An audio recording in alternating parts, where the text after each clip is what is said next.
આજે આપણે બનાવીશું નાયલોનના સોફ્ટ ખમણ. તો એના માટે એક બાઉલમાં 1 વાટકી પાણી લઈ લીધું છે. તેમાં 1 ટેબલ સ્પૂન ખાંડ અને અડધી ટીસ્પૂન લીંબુના ફૂલ અને મીઠું નાખીને બરાબર તેને મિક્સ કરી લેવાનું છે. એને બરાબર મિક્સ કરીને બધું જ ખાંડ ઓગળે ત્યાં સુધી હલાવવાનું છે. ત્યારબાદ તેમાં 1 વાટકી ચણાનો લોટ લઈને તેને ચાળી લેવાનું છે.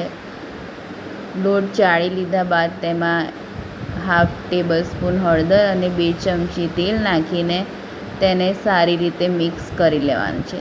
સારી રીતે મિક્સ કર્યા બાદ તેમાં half tablespoon baking soda અને ઉપર અડધું લીંબુ નીચવીને ફરીવાર તેને સારી રીતે એવું મિક્સ કરી લેવાનું છે. હવે આને આપણે સ્ટીમ કરવા માટે એક થાળીમાં તેલ લગાવીને તેમાં આપણે બેટર પાથરી દઈશું. ત્યારબાદ 10 મિનિટ રહીને પછી તેને કાઢી લઈશું. આપણે જોઈ શકીએ છીએ ખમણ તૈયાર છે.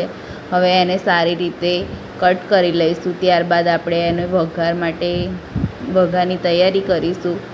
વઘારમાં તેલ લઈને તેમાં રાઈ, લીલા મરચાં, પાણી નાખીશું.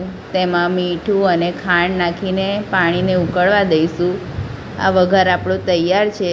આ વઘાર આપણે ખમણ ઉપર નાખીશું. તો જોઈ શકો છો ખમણ કેટલા સરસ લાગે છે. હું તમને બતાવું છું હાથમાં લઈને, એટલા સોફ્ટ થયા છે. તો તમે પણ આ નાયલોન ખમણ જરૂરથી